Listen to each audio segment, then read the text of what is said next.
Hello, everybody, and welcome to Chat from a Hat. I'm your host, Josh Brown, along with my co-host, Caleb Luther. Well, don't sound so happy to be here, Caleb. I'm here. I can tell. I'm here. It's been a rough day. I am not doing well. I am not feeling good. What's bothering you, Caleb? What's wrong? I don't know. I guess it was just the weekend caught up to me today. The weekend caught up to you, buddy. The band, the singer caught up to me. Oh, did he? Never mind. Not going to go there. Okay, don't. You might, yeah. No, I guess I don't know. I just felt like I should just be sleeping all day today. I think after I just lay down and sleep, I'll be better. Well, Bub, let me tell you something. The weekend hit me so hard that I was blinded by the lights. Ripped up like a big night. The song. What in the hell are you singing? Blinded by the Light. Okay. Yeah, not the Weekend song. Jesus Christ. The other one by Manfred Mann. Their version. Anyway, of it. That I woke up this morning, made a pot of coffee, and laid back down and fell right back asleep. I usually don't do that. You know me. Once I'm up, I'm usually up. I really wish I could have done that. Well, I'm sorry that you couldn't do that. I could have if I wanted to, probably, but I didn't. I chose to work. So somebody's got to not pay these bills. It's not me, you know. Sure. Yeah. Caleb, on fire today.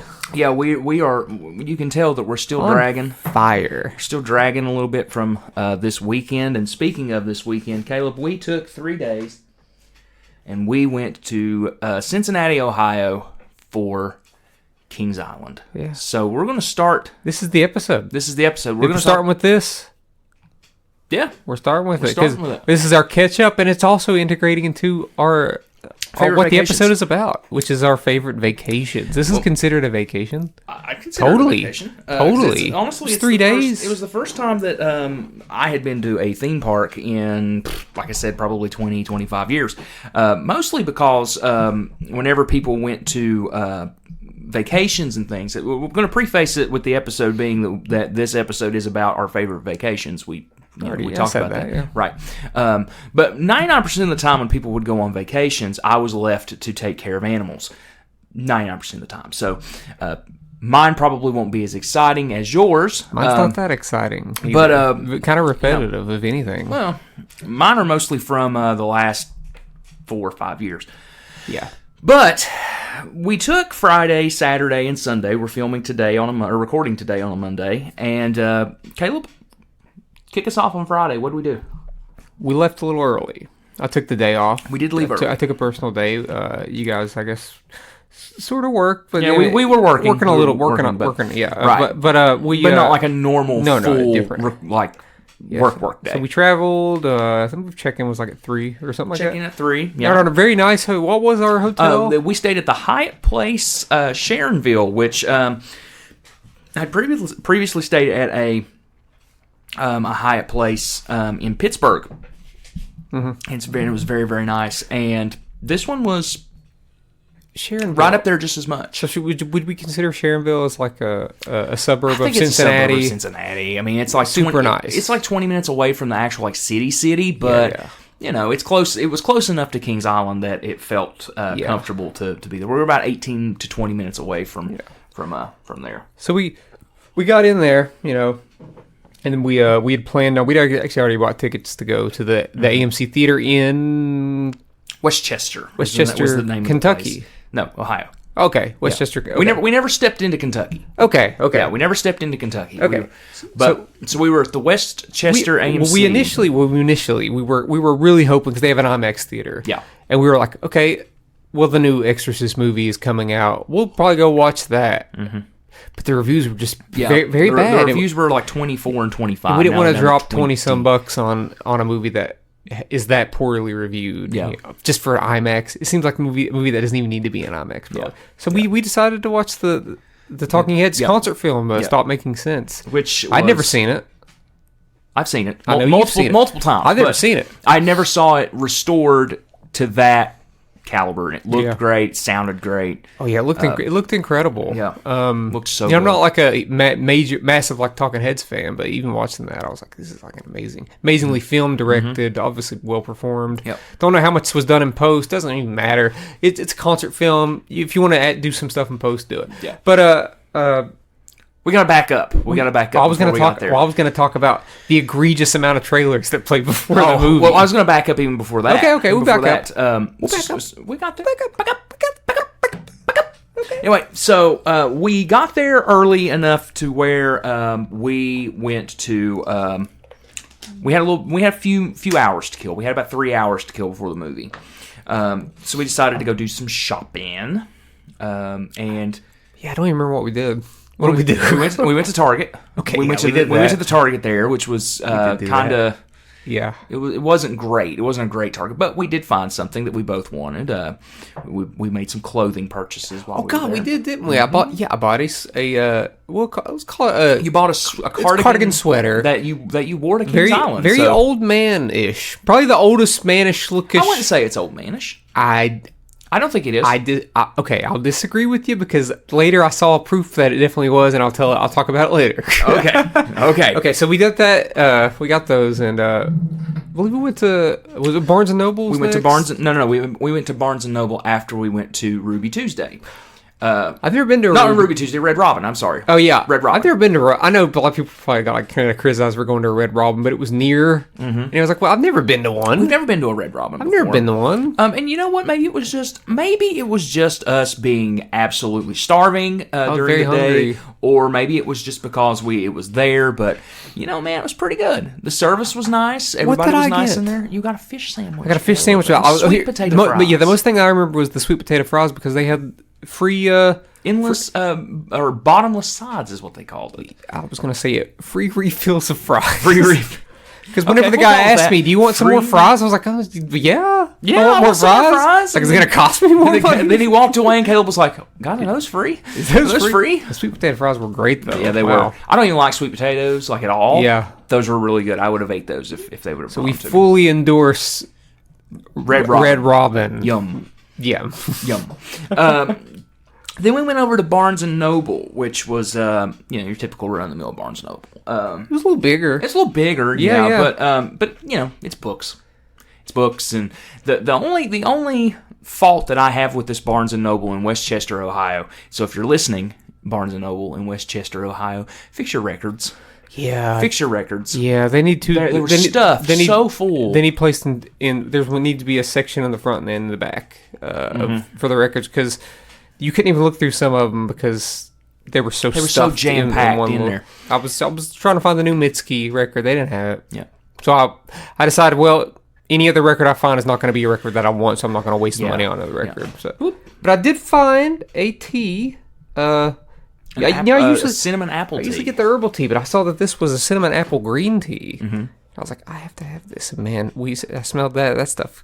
I haven't tried it yet because you still have it. Yeah. But the smell is... It's something. Yeah. I'm trying to figure out where the green tea is going to come in that. If I'm going to be able to actually taste it, because just by smelling it, I just smell the cinnamon apple. Yeah. I think that's going to overpower everything. But who knows? You'll have to let us know. Makes me wonder what the caffeine content is even like in it. But I'll try it. I might try tomorrow. Speaking of caffeine content, my coffee right now is. I needed a lot of caffeine today, and I didn't get it. Oh God! Do you want some coffee? No, I did have I did have caffeine, but it was in a newer tea that I'll talk about later. But if you want some coffee, you got some coffee. I can't drink. Have a whole pot of coffee. I can't drink. I've got some Grinch sugar. Can't cookie, do it. Sugar cookie. Can't creamer. Do it. Okay. But yeah, we went to the AMC theater after that. I haven't been to an AMC theater since 2010. I've never been to an AMC theater, I don't believe. Yeah. So that was kind of an experience. So many trailers. 20 minutes of trailers. And then we saw the infamous Nicole Kidman AMC ad before. Heartbreak feels good in this place. A place like this. Feels good in this place. What accent was she doing? She was trying to do it. It sounded like she's trying to do an American accent. But it was it wasn't her actual Australian accent though, right?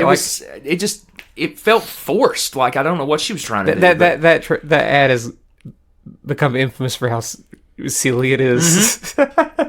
It's very, very silly. The movie played. I'd never seen it before, and I was impressed by how it starts, like how it gets progressively like more it builds more instruments come on stage. Starts off with David Byrne playing acoustic to Psycho Killer with like a beatbox drum beat playing, which I honestly that's the first time I've heard that version. I kind of liked it more. I do too. I like that version. I like that. Like you said, the second song was Heaven. Mm-hmm. I loved that. Yeah, because that was him bass guitar, and there was some harmony vocals in the backstage. We couldn't see those people. They eventually came out on stage, and I really liked it a lot. Yeah, I mean, I've always liked Talking Heads. I'm just not a like massive fan. Yeah, that was a lot of fun. Only like 92 minutes, so like an hour and a half set. Very impressive. Looked great. Like we were talking about how it showed the Taylor Swift concert film, which we'll be watching later this week, and it shows like a little bit of footage of that in the preview before this, and I was like, that movie's not going to look as good as Talking Heads movie. Yeah. Because that was in 83, right? Was that 1983 or 82? And I don't know, it plays tricks on you because it looks like it was filmed last week. And I'm looking at these guys. Restoration? I'm looking at these guys, and I'm like, so good. I'm like, these guys don't look like this right now. Right. So it makes you feel like it was recorded last week. But I was like, David Byrne's 31 years old here. Yep. But yeah, looked great. And I got to thinking about that Taylor Swift. I don't know. Don't be surprised if like I find myself making fun of elements of it. That's okay. Not during watching it. Yeah. I don't know. There's something about Taylor Swift's like in between songs banters that just feels like. Well, here's the thing though. Here's the thing. Yeah. During the Eras tour, there wasn't a lot of that. There was no time for it. Like it's like the only time that she really bantered was before the song "Lover." She bantered, but she was just welcoming people to the show. This is spoiler alert for anyone that's not seen the Eras tour. Oh no! There was that, and then there was before Champagne Problems. She did like a little thing talking about how the tour came together. And it was all just that. Awful. Because I don't think it was because the dialogue I heard was like just from like the footage there. She was like, they were saying, people were like, I said I was going to do a concert covering all my albums, and it was going to be called, hold for applause, the Eras tour. And I'm like, oh my god! The thing of it was I don't think that she said anything. Did she like not? That. No, the only thing that it's going to happen Friday. No, the only thing that she talked about during before Champagne Problems when we were there was she talked about Folklore and Evermore and writing those songs during the pandemic. How she didn't really write them from a concert setting except for Champagne Problems was the only one that she thought that would be the one that she would play on tour. Maybe that's why I like that Folklore, because it doesn't feel like the prototypical but I'm looking forward to it. Despite anything that I've ever said about it, I am definitely I'm always looking forward to an event. Dude, like it's a spectacle, man. I just hope that just by judging me in concert, I'm always for seeing the band, and it seems like a lot of it. You will not see the band. That sucks. You to will me. not see the band. Yeah, that sucks because to me. It's not like seeing people play. Well, here's the thing: the band was on the stage with her. But they're in the back. They're back where the big stage is. Okay. It's mostly on the sides. They're mostly like she's mostly like on a platform closer to the people where there's dancers and stuff. I can assure you though, if it's anything like it was at the show, you're never going to notice it.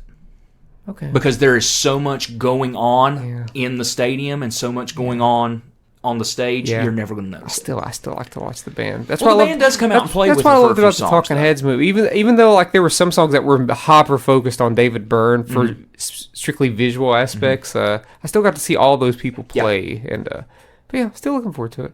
So that was still the greatest concert movie of all time. That was basically, I mean, okay, out of things that I would be considered a concert movie, like, yeah, probably. It's that question. It's because I don't necessarily consider like buying a live DVD of a band a concert movie. Yeah, like I got like a Coheed and Cambria live DVD. It's just a live concert. I wouldn't consider a concert movie. This was a concert movie. Yeah. So yeah, out of all the ones I've seen, I'd say it was the best one. But that was Friday. That was Friday. So Friday night, our friends Chelsea and Erica went to, who went with us on the trip as well, went to see Shovels and Rope, which is one of Chelsea's favorite bands, and Erica, I'm assuming, is really into them as well. And they traveled up from Lexington, Kentucky. Lexington to Cincinnati. It's about an hour and a half. So they showed up around 11:30. So we were all still up. And we all went to bed, got up the next morning, had breakfast, and then it was Kings Island. It was Day. Kings Island Day. We left for Kings Island around 10:30 in the morning. We got there right as soon as the park was opening. It was starting to bustle, and not only was it very easy to get there, but actually getting into the park, I will give Kings Island credit, was seamless as it could possibly be. Very easy. We pulled in, they looked at our ticket. They didn't even scan our ticket. They were just like, we showed them the parking pass that we had pre-purchased. Oh, yeah. They flagged us in, immediately found a place to park, immediately walked in, immediately gave a ticket. Boom, our phone, we were in. They'd scan the thing. Which is like, if I'm comparing it to Dollywood, which I've been to more than any other theme park, even when I had my tickets ahead in advance, there's still a line right at the beginning of the day. There was no line for us. There was no line. It might have been a little different if we would have came in later in the day, towards when the haunt started. But whenever we went in right after the park opened, we got in pretty easily. In terms of preparation, because I do get I do get motion sick. Oh, yeah, I forgot about this. Especially in like cars, so I had preparation. I had a lot of preparation. I put the motion sickness patches behind my ears, and so did you. Yes. I let anybody who wanted to use them, I was like, put these things behind your ears, and let's just see if they work for you guys. And I also took a couple ginger Dramamine. I also did as well. Had on the C wristbands, and I heard an old folk tale, some folklore, perhaps, of if you put an earplug in your less dominant ear, which would be my left, that helps. I hear that about people that are on ships. Okay. So I was like, well, I'm on roller coasters, so I did all this stuff, and weather-wise, we expected it to be cool, and it was. So we layered up. Yep. So I did put on that. You put on that the sweater cardigan over my Ernest sweatshirt, which I had a thermal underneath it. I really didn't get really cold till the end of the night. Yeah. We'll get to that though. I think earlier that was great. So we got in there, and we wanted to ride. I wanted to ride Flight of Fear first because it gets a long line. But it was closed right off the bat. Right next to it was Orion. And I was like, well, I haven't rode Orion before. It's the biggest and fastest ride here. And it's right there. We might as well. So I'm going to do it. So I've been talking to Josh about this for months now. And I was like, I expected Josh to ride a couple smaller like wooden roller coasters. But you immediately said, let's get on it. And I was like, what are you talking about? What are you talking about? And I was like, well, first let's do it. And then you're like, oh, Caleb, I hate you. I was like, I did not tell you to get on this ride, guy. It's like, you chose to ride this ride. And I didn't like lie to you about anything. No, I said, this is the 300-foot ride. It goes 90. And I told you, an 85-degree drop. And I told you, I've never rode a ride that goes 90 miles per hour. This is new for me. And it was probably the shortest line of the day. Yeah, because it was early in the day, which thank God we didn't get to ride it again. I hate that I didn't get to ride it again. I wish you could have. But yeah, we rode it, and it was probably the only ride of the day that I was slightly nervous going up here because I was like, this is humongous. You know what? I wasn't. Here's the thing.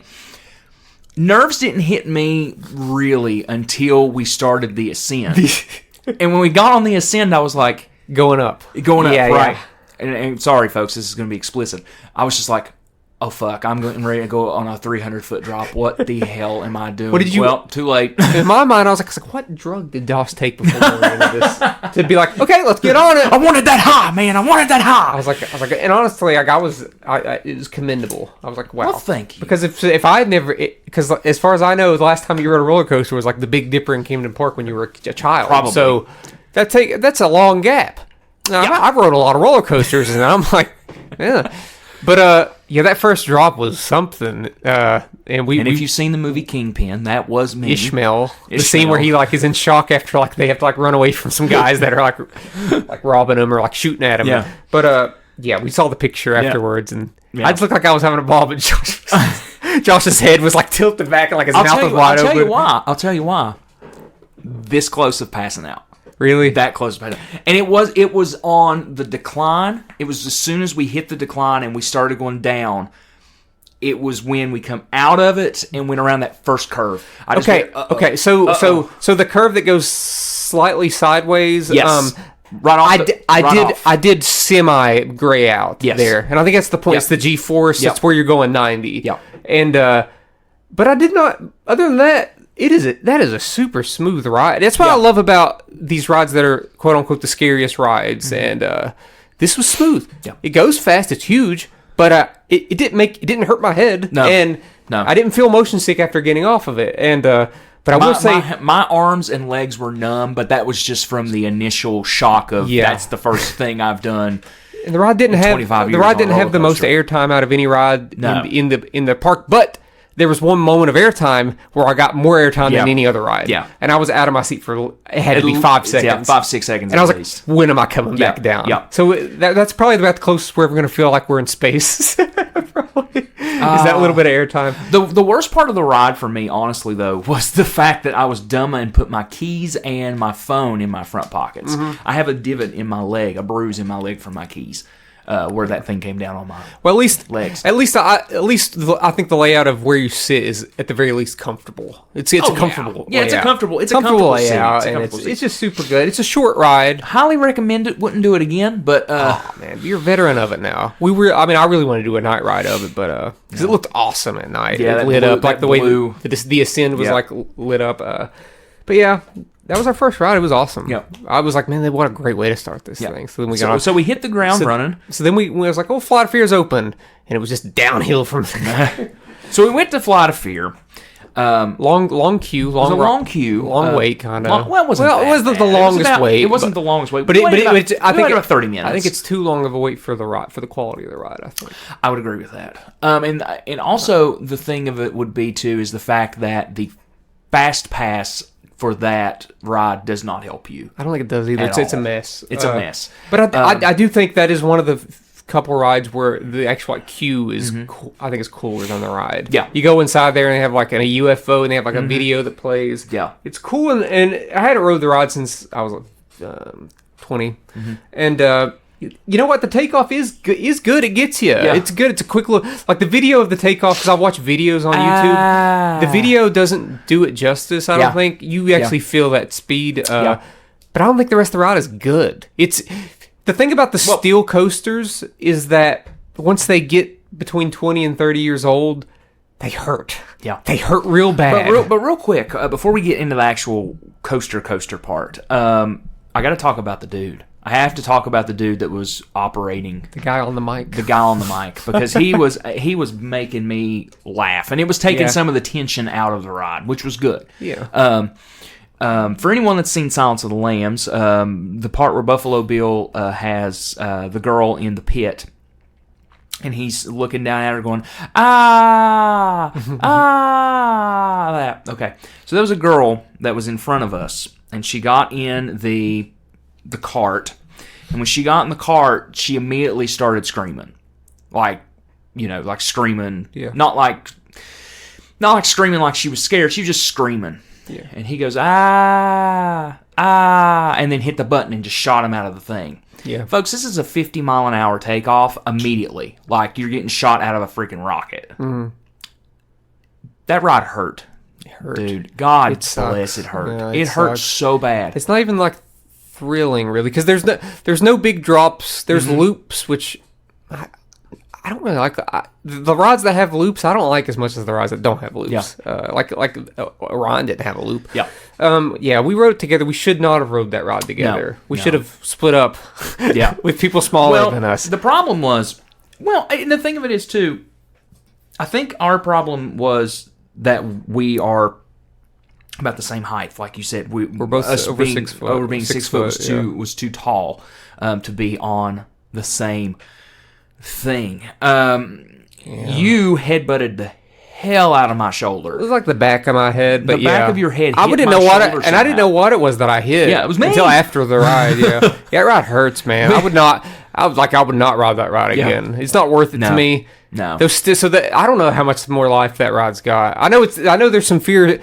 There's a lot of fear truthers out there, and they love it. Yeah. But there's a lot of people that feel like we do. Yeah. And the problem is the fact that when it straps you in, you put your feet under a bar. Yeah. That bar doesn't help either when you're getting spun around. It just feels like it's digging in your shins. It hurts, man. It hurts. I'd say the closest thing to that at Dollywood is a steel coaster that was made in like 2000, 2001 called Tennessee Tornado. And when I was a kid, I loved it.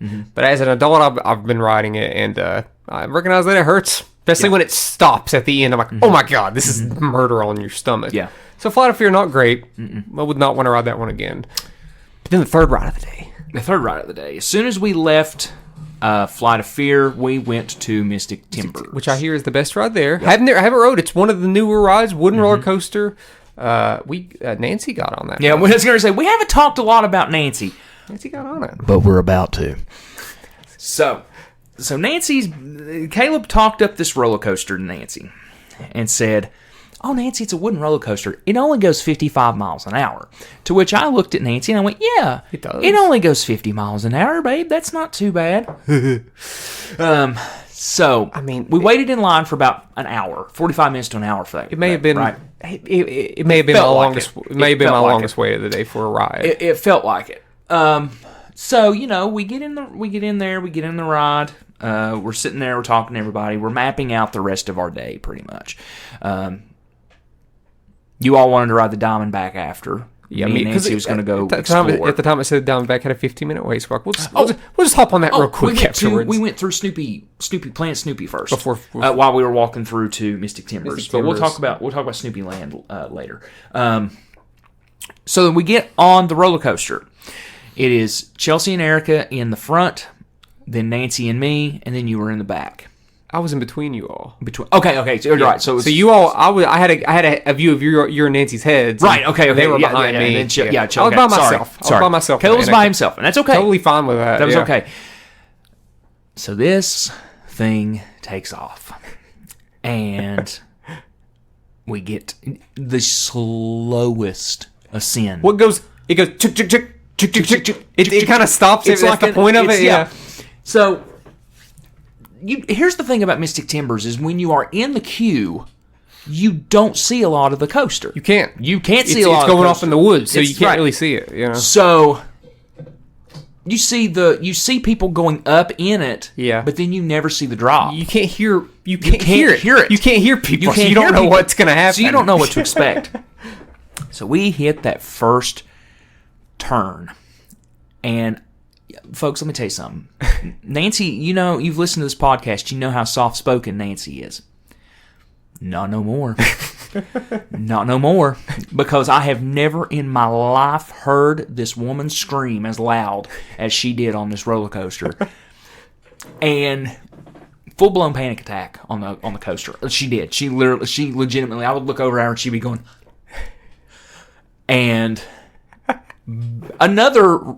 I tell you what, we were two for three on rides that beat the hell out of me because I hurt my wrist on that roller coaster. I hurt my side on that roller coaster somehow. I think I think my elbow just slammed into my chest. Yeah, and I'm still sore. Sounds like it was your fault. It was my fault. I didn't think the ride was for a wooden.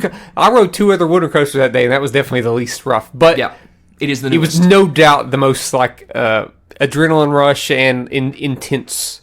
Yeah. Probably the most intense ride there. Yeah. Like, my God, I know for 55 miles per hour, and there's no big drops on that ride. The ride's constantly, it's constantly challenging you. It's like, it's in a constant state of doing things that it seems like it should not be doing. Right. And then I didn't know till yesterday when I looked up that there are 16 moments of airtime in it. And I'm like, Jesus that Christ. checks out. That checks out. Yeah. Because it's constantly going down these little dips. Yeah. And I'm like, oh my God. And the thing of it is, too, for that coaster, there's no inverts. There's no. No. There's no inverts. There's no loops. But. You die. Because the way it jars, it jars you, and the way that the curves are so sharp and so sudden. Yeah.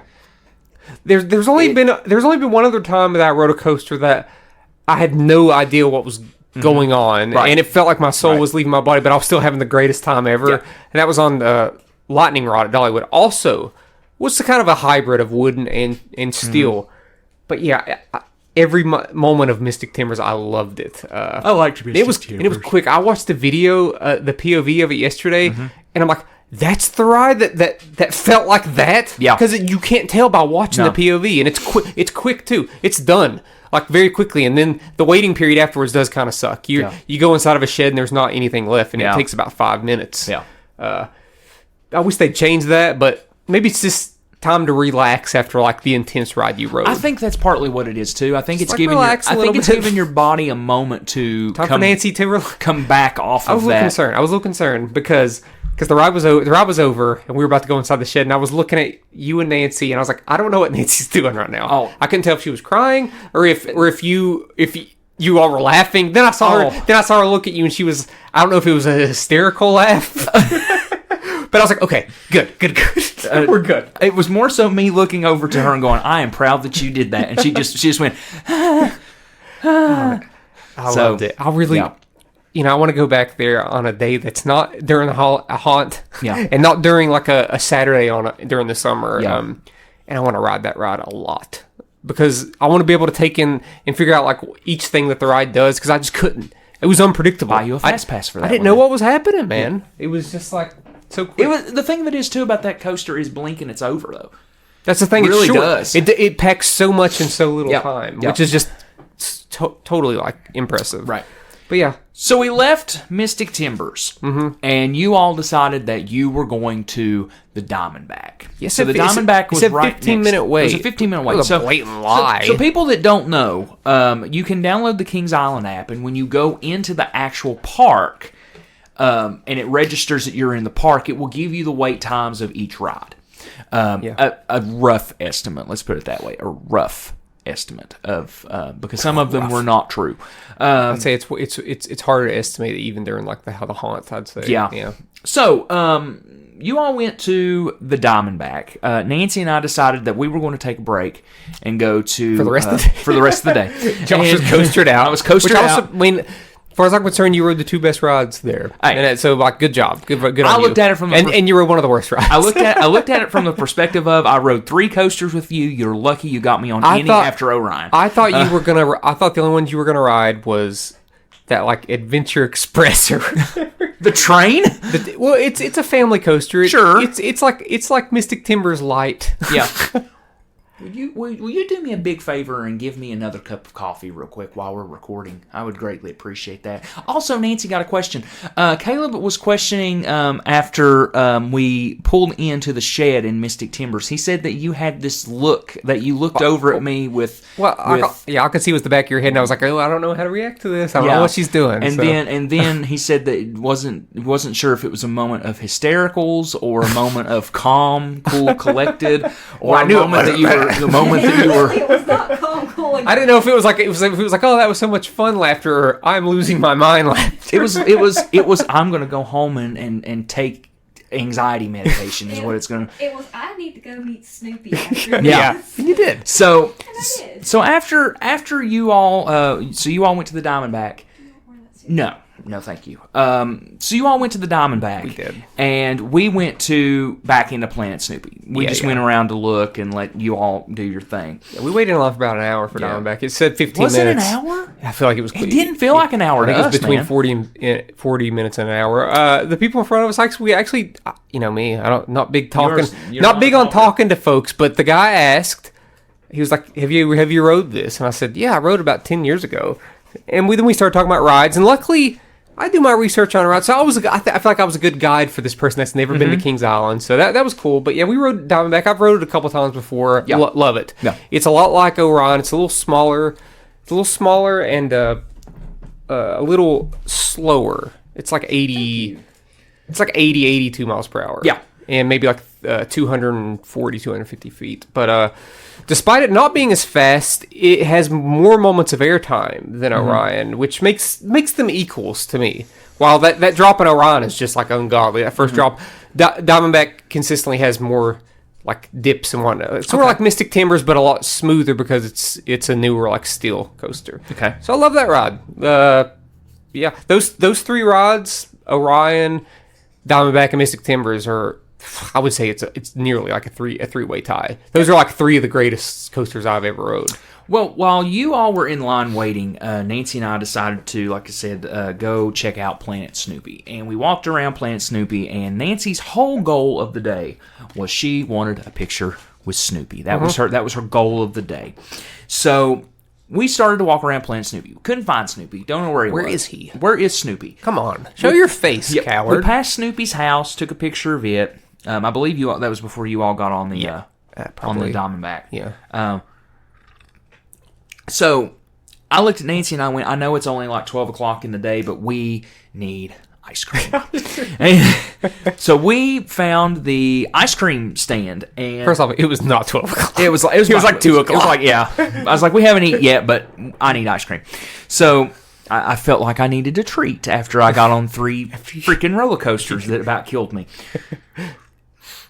So we went over and got ice cream. Now, what's cool about the haunt events, and people may not know this, is that a lot of the smaller shops, the food vendor shops, and the ice cream places and the drink places and things like that have specialty stuff during the haunt. Mm-hmm. They have them on like little billboards and stuff outside. But Kings Island is famous for the blue ice cream, the blue Snoopy ice cream. Yeah, I got the blue ice cream. It was so good. Oh, so you did get the blue ice cream. I got the blue ice cream. Dude. Okay. It was so good. I bet it was. Like blue. It was so blue. It was like blueberry. And I just couldn't do it. I couldn't find the time or room for it. Yeah. Good. And Nancy got the Bride of Frankenstein. Which was black. And it was chocolate dyed black. Yeah. And a vanilla swirl. And it looked like Frankenstein's bride's hair. Yeah, I saw the pictures of it. And it was good. Preferred the blue, but it was good. Yeah. And then we went to the Snoopy Boutique and just looked around while you all were doing the Diamondback. And then we just sat around waiting for you all. So we all reconvened back in front of the Diamondback, in front of the DB Trade Post, right? Maybe. Is that what it's called? Sure. It's a gift shop for the Diamondback. Yeah. And then you all went to grab food. The Snoopy Grill. Right? Is that what it's called? Mm-hmm. The Snoopy Grill. I'll tell you what, Planet man. Snoopy Grill. One of the most expensive meals I've had in months.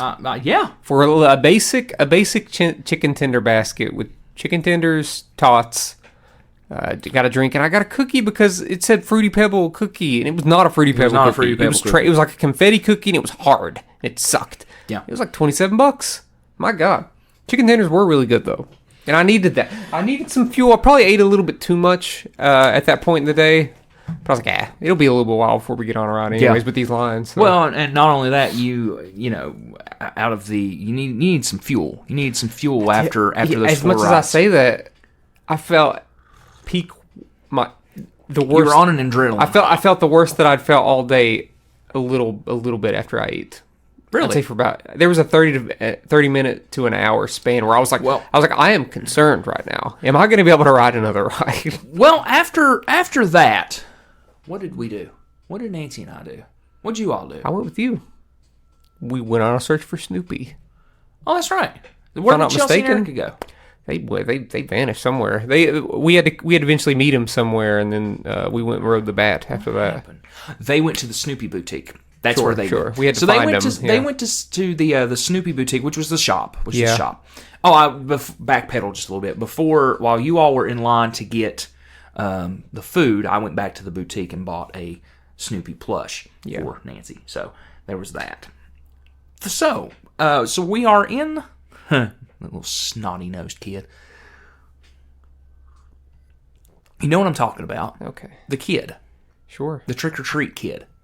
Oh, yeah. Yeah, the little trick-or-treat kid. So while was going on, okay, so we're back in Snoopy Land. We are on the hunt for Snoopy. I am like in Grinch mode trying to find Snoopy. And for reference, Grinch mode is anytime we go to the store during Christmas, I'm looking for green and I'm bullseyed on green. Yeah. Okay, so I'm bullseyed on white trying to find Snoopy. Mm-hmm. We find Snoopy. So we get in line. We're going to meet Snoopy. We were not in line to meet Snoopy.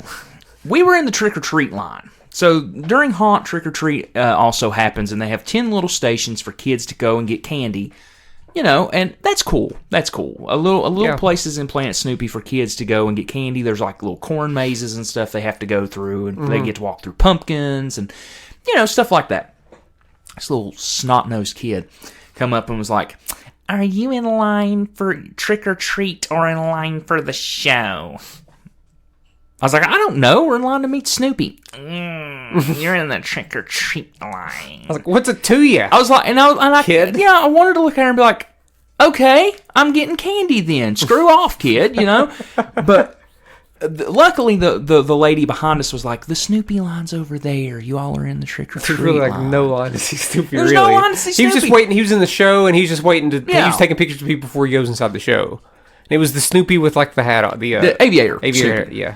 Red Baron Snoopy. Red Baron Snoopy. So Nancy got to meet Snoopy. That's what she went for. That's what she got. Now. Yeah, I took the picture. Caleb took the picture. Yeah. Photo credit to Caleb. Yes, I did. So Caleb, I did it. After Snoopy. I did it. After Snoopy, we went where? I know where I went. Where'd you go? I don't know. I don't remember where we went. We separated. We did separate. We separated once again. Because I wanted to ride. Yeah, because Caleb and Erica and Chelsea were all about the rides. Nancy and I were about the experience. And it's about the experience too. Well, yeah. If it was all about rides, I would have tried to ride 20 rides. Impossible though. Right. So by this time, I would say that was around 4 probably. Right. Oh, we went to get something to eat. That's what it was. Yeah. Nancy and I went to eat. What it is that we went to after the Snoopy stuff. We wanted to get on the Eiffel Tower, but we couldn't because they shut it down because of the wind. Right, because of the wind. The Eiffel Tower was down, so we decided to split up again. You and Nancy went off and did something, but we were going to go ride more rides, and we were like, well, I guess we'll do the Banshee. And I was like, oh God, the Banshee, that has so many loops.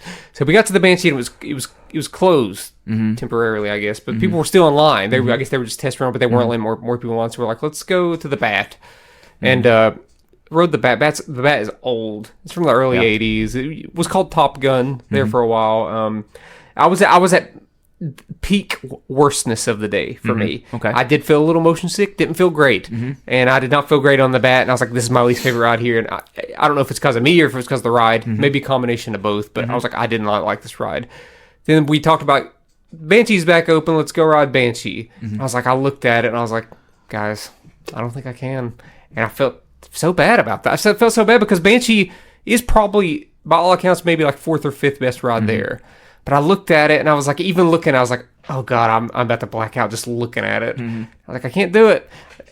If we'd have waited a couple hours, I'd have been good. Because all I needed, sometimes you just need some adjustments. So I took off my my cardigan sweater, rolled up my sleeves, changed my earplug from my left ear to my right ear. And I was like, I'm a new man. we went to go ride the Beast, which is just a classic. Long wait, but it was here where I discovered that there's more younger kids and teenagers in line because I guess the haunt. We will talk about the haunt children. is about to start. So we had teenagers in line for the Beast, and God, we had these 4 teenage boys in front of us that were just. Teenagers are the worst. They're the worst. They were like the epitome of like the annoying teen. They are. And the worst. Here's what sucks is that I'm looking at like a couple of them.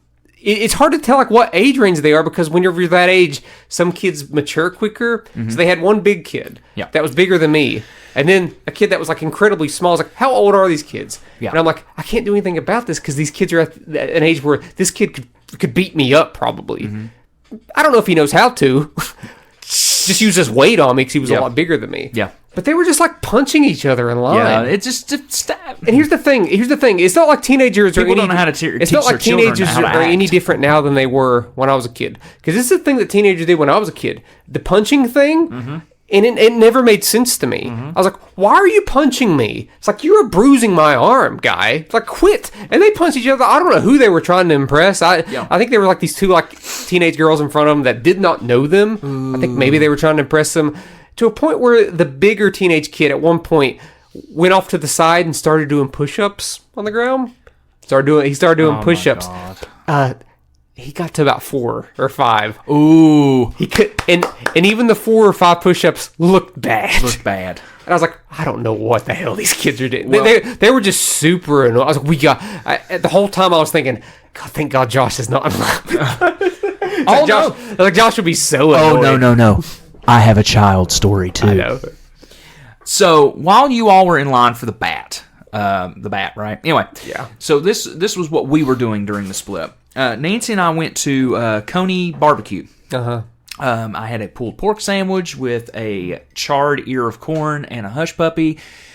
It's delicious, absolutely delicious. Maybe it's just me being hungry. Nancy had the same chicken dinners that you had, and a sweet potato and a hush puppy. And it was pretty good. It was pretty good. You know? But then we decided to go to the arcade at Coney Island or whatever. I guess it's Coney something. Coney Alley or whatever the hell the place is called.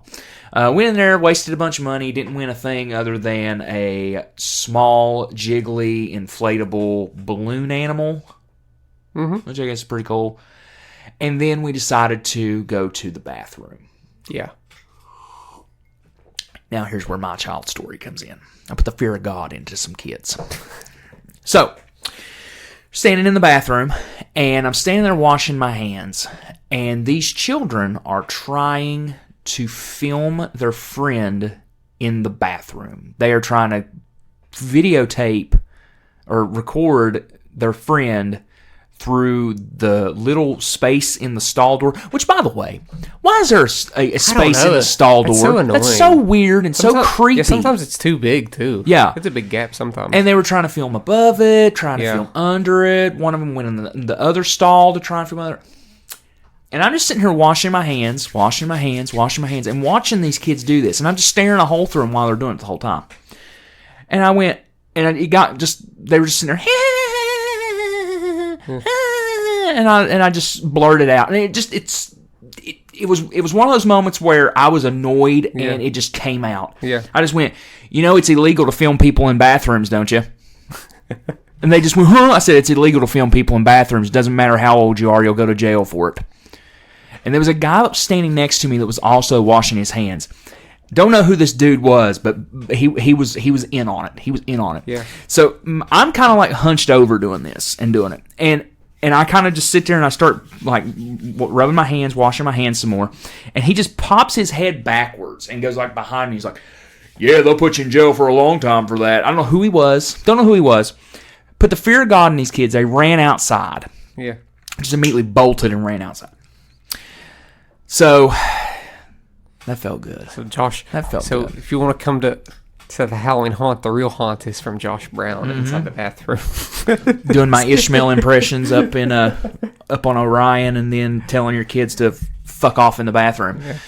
But yeah, so I hate children.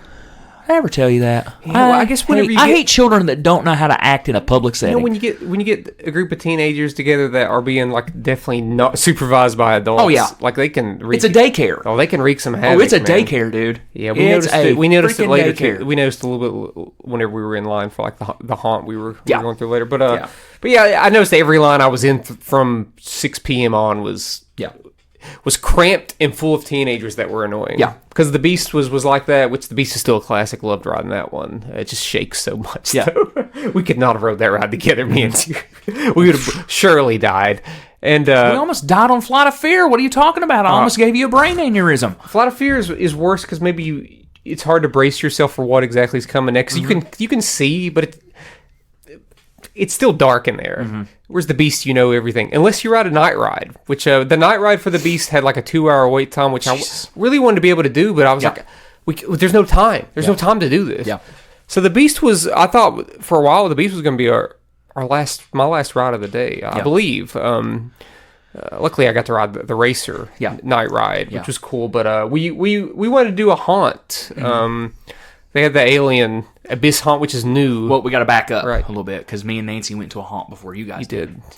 We deserted y'all, and we're sorry about that, but it had to happen. You probably went through a better haunt than we went through. Well, it was better. It was better. I know it was. So after we went to the bathroom, the haunt started. It was time. Like the bell was tolling in the middle square. They started playing the metal music. The new metal. Cut my life into pieces. This is the latest haunt. Anyway, okay. So Nancy and I decided, well, you know what? We're just going to walk around because the actors and stuff has started to come out for haunt, and they turned the lights on and all of that. So we decided to go to the Hotel Saint Michel or the Hotel Saint Michel. Hell is in there somewhere. Right. We got over there and we got through it relatively quickly to the front of the line. So the cool thing about the haunt is that all of them are dressed up in like the costumes and the character and everything. So the guy that lets you into the hotel was dressed like a bellboy, like an usher. And he was telling the story during the thing. Here's the only problem, and if Kings Island ever hears this, which they're not going to, the only problem that you have with these haunts is that the music that is playing above the actors and stuff is overpowering the actors. Couldn't hear a word he was saying. But then he would snap back into being a worker. So he would do his little stance, and then he'd come back and say, how many people do you have? How many people do you have? If you're going to have an actor doing that, have a staff member doing how many people are there. It kind of took away from the immersion. For me. Yeah. But then they just decided to go, how many people are in your party, Mr. Brown? I said, 2 people. They didn't call me by name, but for the sake of the story, it's like, how many people are in your party? I said, 2. They shoved me the fucking front. The front of the line. I'm the first person that has to walk into this thing and lead, quote unquote, my group of people through hotel hell. Yeah. So we get in the line. We go up to the next staff guy who will tell you when to go in. Yeah. And I go and turn around behind me. It is me, Nancy, bunch of kids, bunch of teenage girls. To which I just went. Josh is leading them. I said, anybody want to go first? Folks, I don't do well with jump scares. I don't. Never have. I think they're cheap. I think they're cheap horror. I think they are. So for me, haunted houses, they're jump scares. For the most part. So for the most part, to me, they're just annoying. They're annoying to me. They can be, because they do make me jump, because I hate loud noises and I hate jump scares. But I jump because that's just the way my brain's wired. Yeah. So we go through the first one. I'm going to give you the heads up on this one, since you all didn't get to go through it. Yeah, we didn't get to go through it. Since y'all didn't get to go through it. So when you walk in, when you first walk into it, it's like walking into the bowels of the building, pretty much. Like, you know how when you walk into like a storage area, they've got those big plastic curtains that like come down, and then you know what I'm talking about, like the cut plastic and stuff. So you walk through that, and it's like cobwebs and stuff. It looks like a very basic haunted house, but you can see because the light that's coming in from the outside, so you can see a little bit of what's going on. So it kind of takes away from the mystique of it. You go past into the second room, pitch black. You can't see nothing, to the point where I don't know where to go. Like, I don't know where to go. This is also why I hate leading, because I don't know where to go. So I'm kind of just like trying to find, because you can't see. It's pitch black. You cannot see. Like, if you put your hand out in front of you, you don't know what you're going to touch. Yeah. And in doing that, I run Nancy into a wall. Yeah. Because you couldn't see. So I bump her into a wall. I finally see this little red light. So I follow that red light. I don't know if it was where an actor was supposed to be. I don't know if that was where I was supposed to go. But I go to that red light. God forbid if something would have been in there to get me, I'd have been dead. Because at least I'd have been able to see what was coming after me. I'd have been dead. The things that aren't even allowed to touch you. Right. I just meant like not in a... What if there was like a massive drop or hole and you just... Exactly. Well, my leg's broken, but at least it scared me. So anyway... This was the haunt. Yeah. These medical bills. So we get through... Yeah. So we round the corner, and we finally get out of this room, and we round this corner, and we go in through another plastic curtain area. Yeah. This is where it starts to get actually cool. We go into a kitchen area, okay? Yeah. When you walk into the kitchen area, it was like stoves and stuff on this side, and then on this side was like a table, and there was pots and pans hanging. The room was moving. Like the pots and pans were shaking and moving and clanging and all that stuff. So that was actually a cool effect. I thought that was cool. It just added spookiness to it. Yeah. And we walk a little further, and a woman pops out from behind the refrigerator and says, "Get out of my kitchen," blah, blah, blah. So we go into the next room. And when you go into the next room, it's not dark, but it's all coffee creamer colored, just the way that the lights are set up, so it kind of just looks like a really tan room. And once again, you don't know where you're going. You don't have a clue. So you go through it, and a guy pops out and points you in the direction you're supposed to go. Thank God he was there, because I would have been bumping everybody into the walls again. So you turn the corner and you go down a hallway. Now, the hallway is about the size of our hallway to our bathroom in our apartment. That's how wide it was. Yeah. But the way the lights and stuff were blinking, it made it seem like the floor was moving in waves. Mm-hmm. Okay? Anyway, so you're scurrying down this hallway because it honestly, you think it's moving, so you're trying to get through it quickly. Few more things. You go through some different some of the hotel rooms, and like there's people laying on the beds and blah blah blah. So we get to the end. And when you get to the end of the hotel, you're at the reception desk. And there's a guy there. There was two guys. There was the receptionist, and then there was another dude. Where we went through it quickly, and we got through it quicker than what the last people were, one of the actors didn't get to reset himself. So I saw him and the guy walk to me, and the guy walked behind the little thing that he was supposed to scare people from, okay? Mm-hmm. So I'm sitting there talking to the receptionist, quote unquote. He pops out and screams at me. Yeah. He scared the piss out of me. I knew he was there, but he scared me. Anyway, so the guy's like, "Did you enjoy your stay? Do you want to stay any longer? Would you like to enjoy your stay?" I looked at him and I said, "Yes, wonderful. Hotels.com, 5 stars. Thank you so much." He was like, "Have you seen Michelle or whatever it was?" And Nancy was like, "No, I haven't seen her. And you get outside and you get in the daylight. And when you walk out the door, she's sitting right there. And she pops out and screams at you. Nancy hit the ground. Oh, God. So that one was very good. Brilliant. It was very good. Caleb, what about... So while that was going on, you all were doing the rides. And then we decided to go to a haunt ourselves. Now we're caught up to where... The aliens. About time. My God. Shut up. Hotel hell, more like... Jesus. Oh, no. You all went to Starbucks before that, didn't you? Yeah, that was a long way, too. Yeah. Y'all waited like 48 talk minutes. Talk about hell. God. Yeah. But yeah. But we want to go to Alien Abyss. Seemed the coolest to me. Just is different. It was like a 150-minute wait time. We were like, "No, we can't do that. Park's gonna be closed. We don't have time for that." Yeah. So we went to we all went to the not Hellmart, but Killmart. Killmart. Long wait. I was in the front this time. I'm not a great guide. I don't think. You were saying I wasn't a great guide. Why am I not a great guide? Like why? Because you were too busy worrying about your damn shoes. No, even before the shoes happened about mid.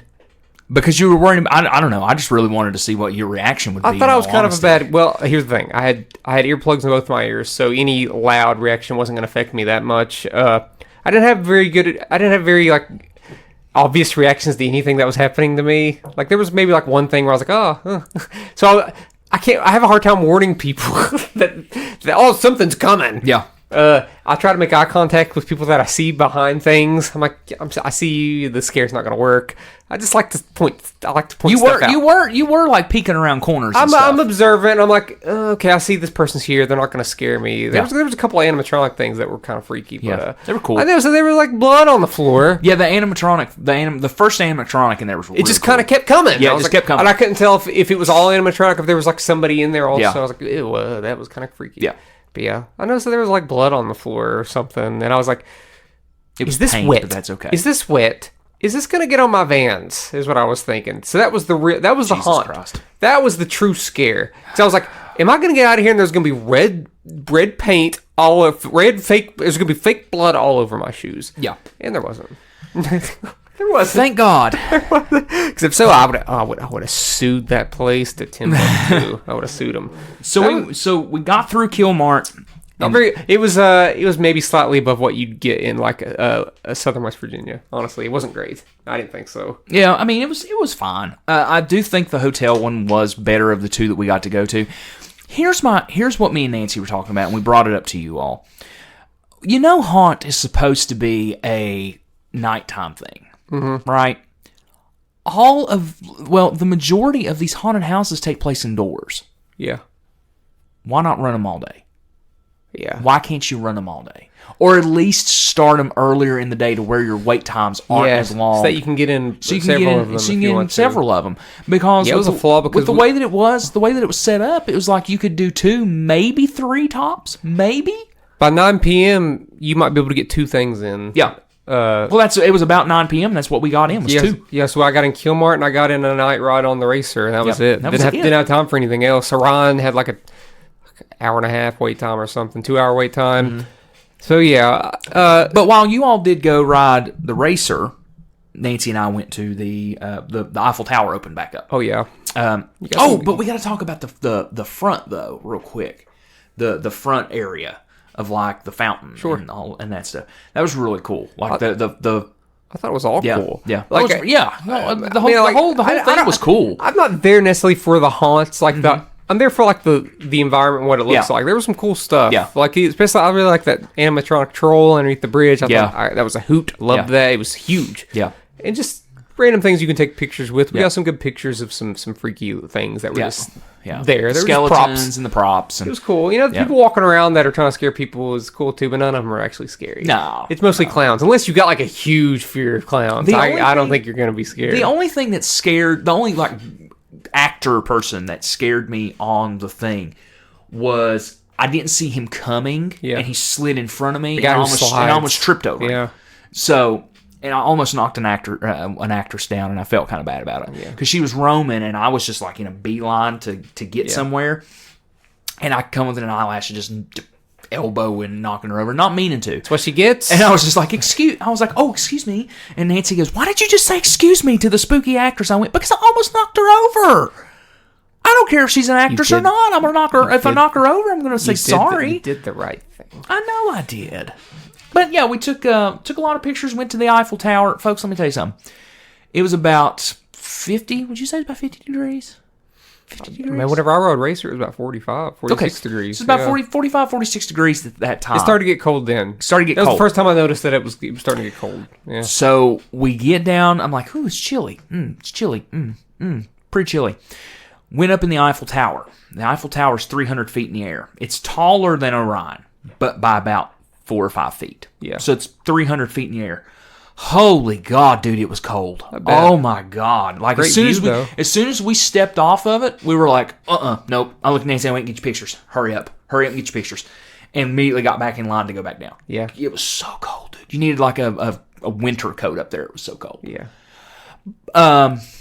So let's see.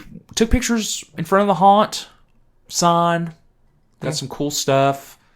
What else?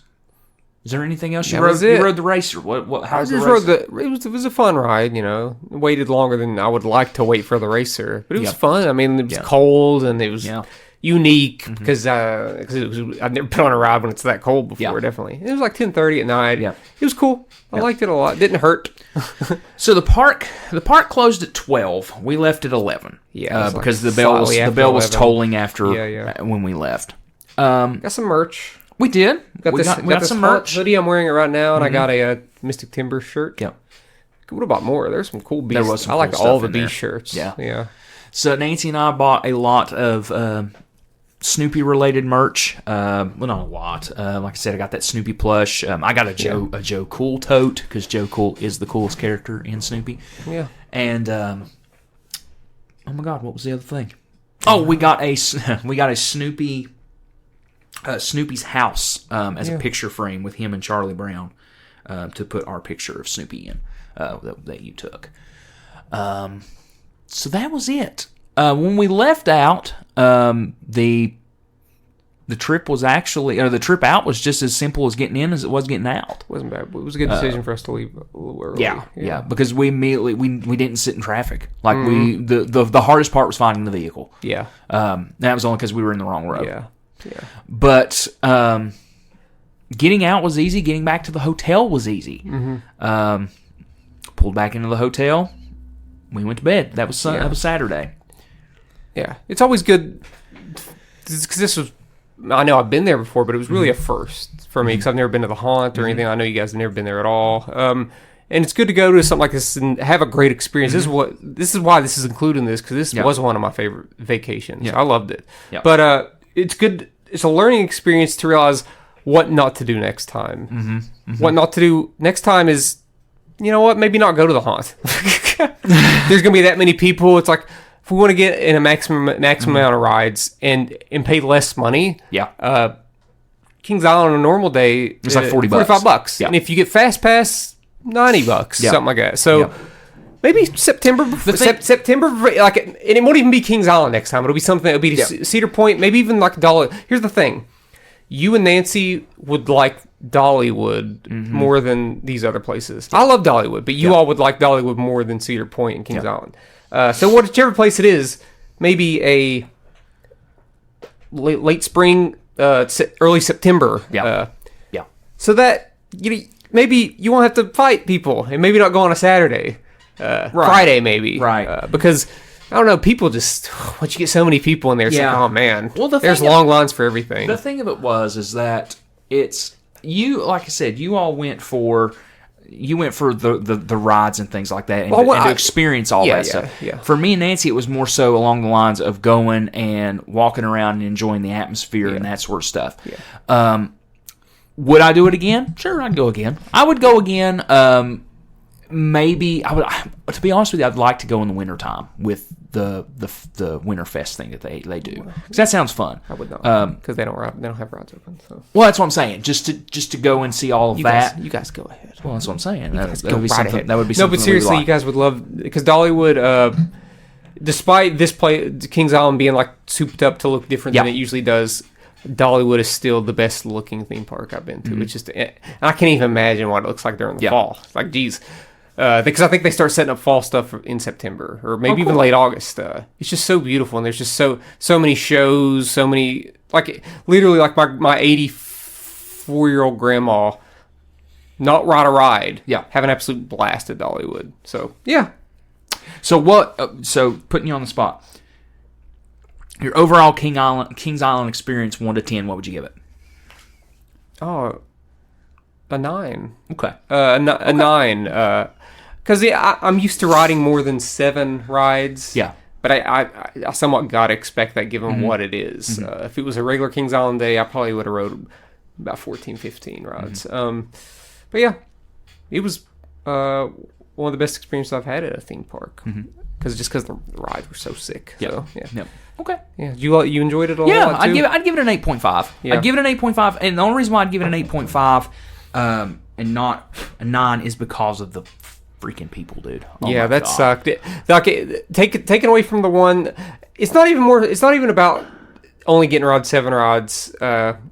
Waiting in line and being around people that I absolutely loathed was the worst part. That was it. The prices, I guess you got to expect high prices in theme parks. You just do. At this point, especially post COVID. I mean, post pandemic, it's just like it's gonna happen. Yeah, well, that's how they make their money. But I loved it. That's why this was the main attraction for the vacations episode. The rest of it's gonna be fairly short. Do you want to? I mean, you still have Sunday. Do you want to? I don't want to talk that much about Sunday. If I'm being honest with you, because we've talked about this a lot. The main attraction was Kings Island. Yeah. Sunday was Sunday. Sunday was more so of like shopping around and stuff. Well, whatever. Sure. It was. We had a really good time on Sunday. But do you want to take a break and see how the record? Because people know that we've had some trouble. Catastrophes happen while recording episodes. Had some trouble. So if this had a defect, oh God, I'm gonna the roughness. You'll have to cut out that Hotel Hell story. Wow, thanks, Caleb. No, but let's check and see. And are you saying that my story was boring? No. Okay. I'm so tired.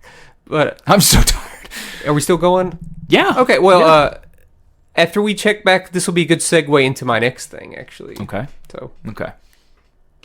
And we're back. So, Caleb, I'm eating my candy. Well, so we're back. Caleb is eating him some candy. He's going to segue into his next part here. I had a good segue because compare and contrast this Kings Island trip to my first Kings Island trip. Okay. 2005. Okay. 15-year-old Caleb. Okay. Going to Kings Island. Paramount Kings Island to be precise. Paramount. So the rides were Paramount themed. You had a lot more Nickelodeon stuff. Okay. Now maybe you just see some SpongeBob stuff, but that's it. So, you know, It's all Snoopy the Bat is called Top Gun. In Vertigo is called Face Off.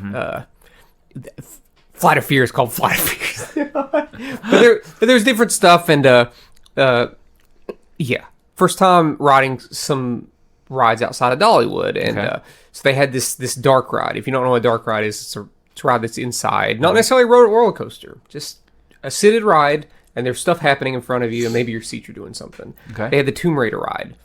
That's cool. You don't know what you walk in. The queue is creepy. You're walking through. It's a long line. You get in. You sit. There's like 4 rows of seats. You get in, and it is the greatest, most expensive spectacle you've ever seen on a ride ever. It takes you up 70 feet in the air. The seats start spinning. They start spinning. You start doing flips, and there's this huge like tomb in front of you that's like on fire, and there's water everywhere. It was incredible. The ride only lasted a few years because Paramount obviously wasn't no longer a part of Kings Island. Yeah. And it turned into the Crypt, and they did not have the budget that it could have had when it was Paramount. Because I wrote it when it was the Crypt, and I was like, "This is a huge step down." Yeah. And but that was awesome. I loved Kings Island as a 15-year-old in 2005. Okay. But it's better now. And I always said that Kings Island changed after.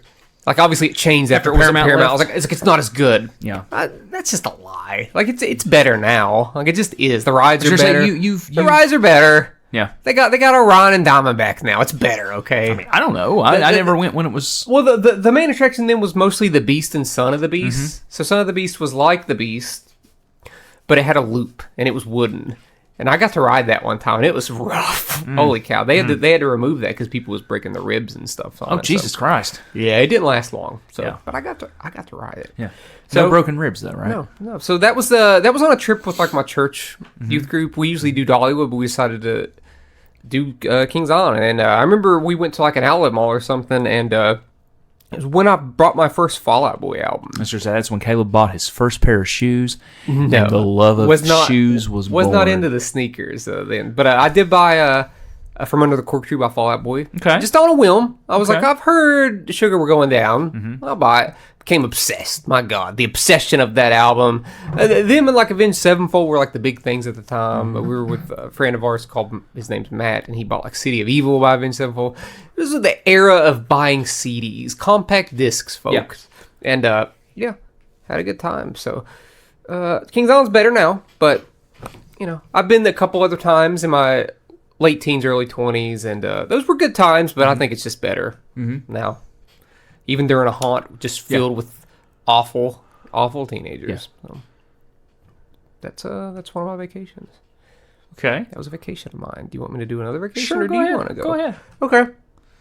Back to the 90s. I have 2, so you I have love the 90s. you have way more than what I do. So the 90s. This one's gonna be brief. In the 90s, Myrtle Beach trip, we did them maybe every other year. So, and we had a big van. You know those big 90s vans, and we fit 9 people in that van. Jesus God. We have footage of this from a huge camcorder from the 90s. Yeah. And recently my cousin had the footage, and we watched it. We watched it on Memorial Day at my grandma's house. Insane. So many kids in that back seat. So unsafe. I don't know. I think somebody was sitting in like a lawn chair in the But we were looking at that footage. That footage was like, even though it was the 90s, that footage was the most 90s footage I've ever seen. Just the colors people were wearing. It was all teal and purple. I was like, oh my God, this is insane. But that's memorable. I don't necessarily remember the trip that much, other than looking at that footage. Yeah. But the tales of it and of what people had to say about that trip is like, we fit so many people in one van. And similar to a trip that I took in '98 to Tampa Bay, Florida. I remember it a little bit better because I was 8. Yeah. It was on spring break, and we took another big, huge van, and we fit maybe 10 people in that van. Good Lord, dude. Yeah, we fit 10 people in Tampa Bay, and that was something. Thank God I did not get car sick as a kid, though. I get car sick now, like terribly so. No car sickness then, but we took some wild trips with a lot of people in one huge van, and I think after that the huge van trips kind of stopped. It became more of like, well, you know what? Let's take multiple vehicles because this is just not safe. And it might have even been one of those vans that had a TV in it, too. Mm-hmm. You know how that was like a thing? So we might have had like Goofy Movie on repeat. Jesus. Yeah. Good Lord, dude. So that's a couple of my faves. Real quick, I'll talk about one that just, like, as you were talking about Myrtle Beach and stuff like that. I went to a theme park when I was a kid called Ghost Town Village. Do you know anything about this? No. So yeah, exactly. Ghost Town Village was a Wild West amusement park in North Carolina. Mm-hmm. Okay. I don't remember a thing about the amusement park. Don't remember a thing about it. But the funny part about it, and you might find this funny, I don't know, I know no one on here will find it funny, but my mom was scared to death of heights. Okay? Uh-huh. This amusement park was on top of a mountain. Okay? The only way that you could get up to the amusement park is you had to ride a trolley train or a ski lift. Yeah. We rode the trolley train going up. We rode the ski lift coming back. Yeah. My mom was so afraid that she almost didn't get off the ski lift and went back up the hillside. Yeah. Because she wouldn't get off of the ski lift. But the scariest part about the ski lift, though, was when you looked down off of the ski lift, you literally saw just hundreds of hats and toys and baby strollers, and just because babies fell from this thing. I don't know if they did, but you did. But you did. You saw all that stuff, and it was like just in the trees because there was nothing below you than forest and hillside. Mm-hmm. But yeah, so Ghost Town was Ghost Town. Ghost Town. They had like gunfights in the middle of the streets and stuff. Ghost Town. Yeah, I do remember that. I was like 6 or 7, but I do remember the fear in my mother's eyes when she got on that ski lift, and there was a gunfight, and it scared me to death because I thought the dude actually got shot, and I witnessed a murder. Jesus. Yeah. Scarring. Yeah. That's one of those like a core memory unlocked now. Yeah. You know. So yeah, Ghost Town. That's the one that I really remember from being a kid. Mm-hmm. Now the others are from adult life. Yeah. Go ahead. Yeah. So after the I'd say from 95 to Killer of Ghost Town. From 1995 to 2008, and some like weird detour in 2013. Multiple Pigeon Forge trips with both my family and church youth group trips. Mm-hmm. I guess they'd raise money throughout the year and do those church trips. Yeah. A lot of fun memories of those. We'd go to Dollywood and Dolly Splash Country. I remember one of the ones I can remember far back when I was a kid is that I was sick when we went to Pigeon Forge. And by sick, I mean I probably had like a sinus infection or something. And I had like liquid amoxicillin. Yeah, it was gross. That stuff's gross. Yeah, it was nasty, white and dude. chunky. But it's nasty. My mom accidentally left it in the car. Oh God, core memory unlocked right there. So I took it. Oh my God, it's so bad. So I took it that morning before going to Dollywood, and I threw up. Oh yeah, dude. Like all day. It's crazy. terrible. I threw up all day because I remember I had to go up the stairs because I had to throw up in the bathroom and I couldn't make it. And then we got to Dollywood, and right off the bat in the parking lot, I threw up. That was that year I didn't get to ride one ride. That sucks. I was just my dad was just with me and like getting like ice shavings, and this lady that was working in Dollywood like was very, very nice to us. Like kept giving us ice shavings, and couldn't ride. But at the time I didn't ride a lot of rides in here. I might ride like some of the water rides, but I didn't get to ride anything that year because I was just sick, throwing up everywhere. So that sucked. First time riding a roller coaster, I was 12 at Dollywood. Mm-hmm. Tennessee Tornado I talked about earlier, rough as hell. But at the time I remember the first time riding it, I was like, why was I ever scared of this? I love this. I love this feeling. I want to chase this feeling. Yeah. And me and my cousin, man, we probably rode that ride like 10 times in a row. Lines aren't bad at Dollywood. Yeah. And I have a picture of after I got used to the ride after a certain amount of times and could like manipulate what I was doing during the drop when it takes a picture. I remember doing the Rock's eyebrow, and I got a picture of that somewhere. I was like, I'm gonna look at that camera and do the Rock's eyebrow. We need that picture. We do, dude. We need that picture. Yeah. I was like, okay, I think I got it. Find it. Find it. Dolly Splash Country. They're water. I love a good water park. Love water rides. I've never been to a water park. Well, I've been to waterways. Dolly Splash Country is awesome, dude. Because they have like water coasters and stuff. It's awesome. I remember I think it was like the first year they opened. I was 12 or 13, and they have these dueling green slides that go crazy, and then in the middle there's this slide that almost goes straight down. And Dad was like, "Well, get on these green slides, Caleb." And my God, dude, like you're Are you flying? Dude, you're going like 50 miles per hour and you can't breathe because water's just hitting you in the face nonstop. And like the second we got off of it, my dad was like, "Caleb, I'm so sorry. I'm so sorry, Caleb."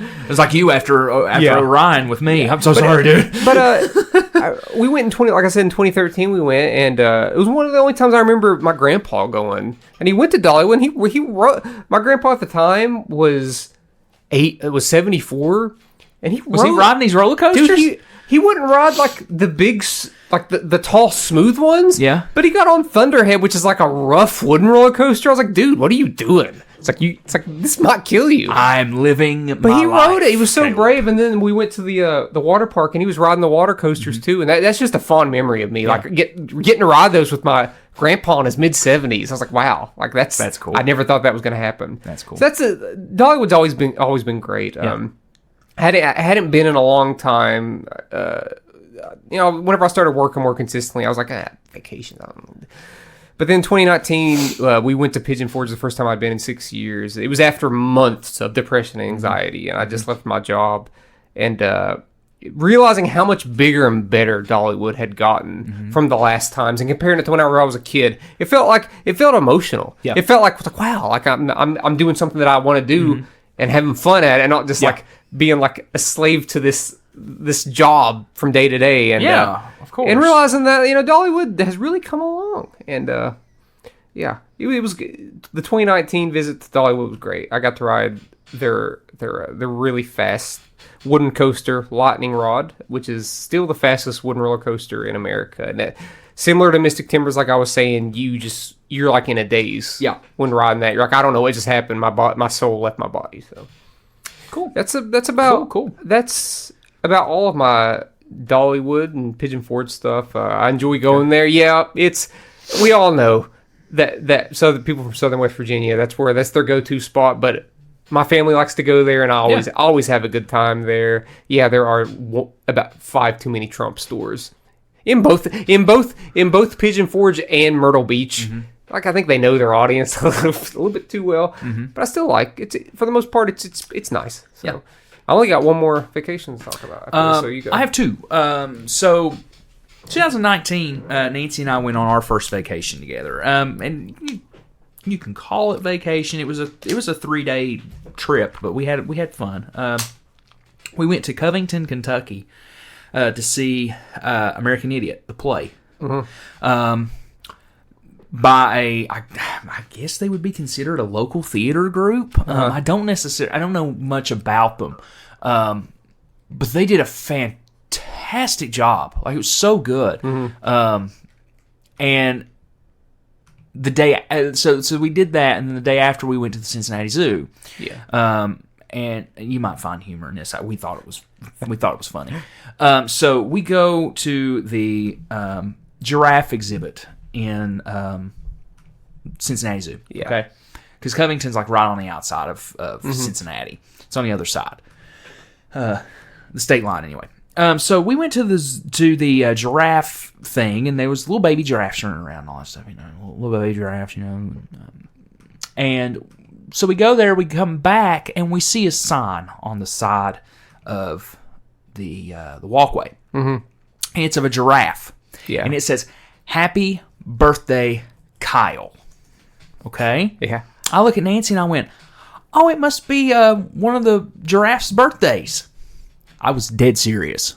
It was not. It was a birthday party for a kid. Oh, Josh. And oh no. Yeah. So I'm an idiot. You done did it. I'm an idiot. You done did it now. But yeah, it was the first time seeing a manatee, like an actual manatee. Oh, dude, they're so cool. Yeah, they're so cool. Yeah. And I had to send you and Nathan pictures of the manatees and everything. Oh, yeah.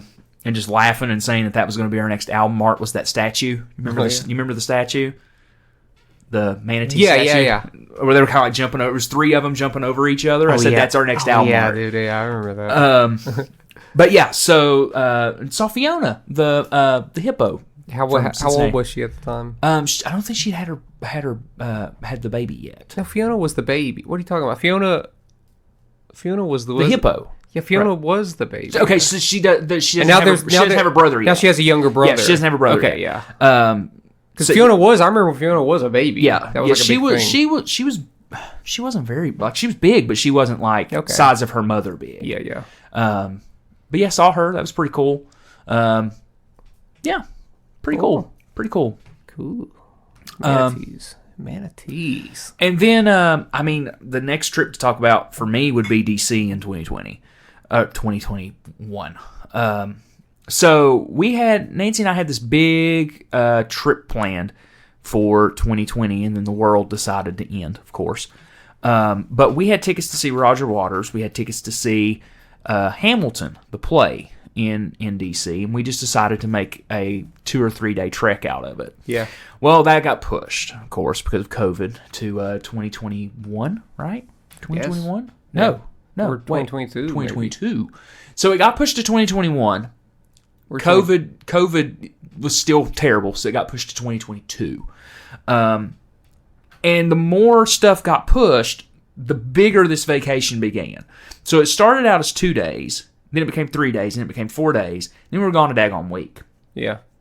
So we spent a whole week in D.C., and then we got to see Roger Waters on Tuesday. We saw Hamilton on Wednesday. We got engaged on Wednesday. So that will always be probably one of the best trips. Thursday, got to see Brandi Carlile in Maryland, right outside. And then Friday, we went to Baltimore and came back. Yeah. Had the best crab cakes of my life in Baltimore. If we ever go back to Baltimore, just for the seafood alone, you need to go with us. It's so good, dude. So good. Love it. So good. But yeah, that vacation will always be special. Probably be my favorite vacation until something else happens. I'm going to see Kiss twice this year for 3 days. If that's fitting the criteria of our vacation, who knows? That might be. Yeah. That might fit up there. Yeah. But yeah, so what's your last one? My last one is Myrtle Beach. Not the recent one this year. Okay. This is from 2010. I was 20. The peak of my athletic life, I tell you. Were you dunking on kids? Yeah, I was still dunking on kids and in summer leagues. It was my first time going to the beach. Dunking on them, Mr. Hunt? It's my first time going to the beach as an adult. Okay. And some of the best waves I've ever seen in person. Like, it was just you approach the waves differently than it's like I'm not 15 anymore. I'm 20. Okay, I have a shaped head. I'm older. I have a shaped head now. Okay. That was in your shaving your head phase. I did have a shaved head. Was that your mohawk or your mohawk day? A lot of times I would get a mohawk sometimes during the summer, then shave it. Yeah. But I just had a shaved head randomly for some reason as a 20-year-old. Not sure why. I don't know why I would do that. I would never do that again. Went to the AMC theaters. Over there, watched Predators. Which I think it's underrated, and watched Inception like the day it came out that Friday. That was awesome. I'm very nostalgic for this time in my life for some reason. 20 years, like I don't know. There's something about this time. You're more active. I'm playing more basketball. I'm in very good shape. But then, isn't it weird when you're nostalgic about a time in your life and you think about who you are in that time? You're like, I'm such a better person now. Oh, yeah. I'm so much smarter. Yeah. I have better beliefs in things. Yep. I have a stronger friend. I was young and stupid. Give me a break. But yeah, before you think deep about that, you're like, oh man, I wish I could go back to those days. Like, why? So you could be kind of crappy, kind of a crappy person, kind of. So it's weird when we associate nostalgia. It's like, we could look at it from going back to that time with the mentality that we have now. That would be more ideal. Yeah. But you know, anyway, then you get into a time travel situation. How does that even work, Josh? Time travel. There's a Morbius strip. Have you watched Looper? Yeah. Man, that movie. A lot of time travel. We need to take an in-depth look at that movie at some point. Today is the day. Here we go.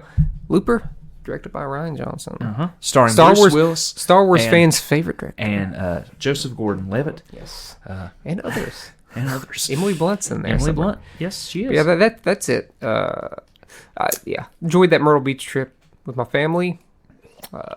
Good times. Caleb, so real quickly, let's touch on one of our worst. No. Oh, we're going to touch on it. One of our worst trips that we ever took.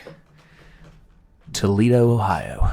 Yeah, we were going to talk about this in the Meet Me in the Matinee episode, but we cut it because it cut didn't it make because sense it because it didn't make wasn't a sense. matinee thing. It wasn't a matinee day. It wasn't a matinee thing, but it kind of fits with what we are talking about now. Started off good though. It started off so good. We went to a cool movie It was a theater. 7.5 hour drive to Toledo, Ohio. Oh God, was it? Yes. Oh my God. But it didn't feel like it, dude. I know things are different. I guess in your mid-20s. Now So- I would feel every bit of that ride. So we now. went to Toledo, Ohio to see Coheed and Cambria.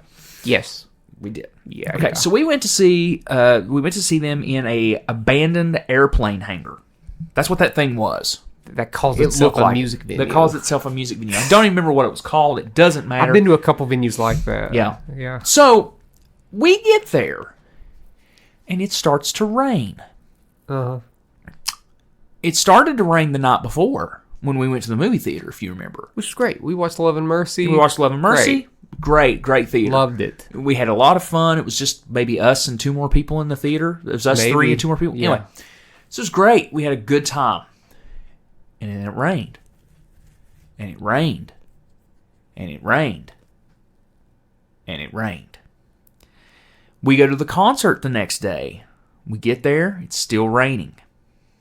During the whole entire show, which was not a good show, we couldn't hear. I didn't enjoy it. We couldn't hear Claudio. I didn't enjoy it because they use ear monitors, and we were right at the stage, Yep. and there was no monitors, and it was hard to hear the show. Yeah. Yeah. Because sometimes when you're that close, you hear Yep. some stuff from on stage. Who else? And Do you remember who else was playing on that show? I don't, man. I don't either. I don't remember. Anyway, but it kept raining. We get back to the hotel, and our hotel's flooded. Oh yeah. We are in the first floor of this hotel that's apparently in a pit, Yeah. and it flooded. Just they water to our shin, maybe. Oh, yeah. Yeah. Every bit. Yeah. Every bit watered our shins. And us, in our infinite 20-year-old nothing can hurt us wisdom, 25. we were 20. Were we 25? Yeah. Jeez, 25. Man. We decided that we are going to bear the water and go into this hotel room that's still wired to power We gotta get our stuff, man. and to get our things.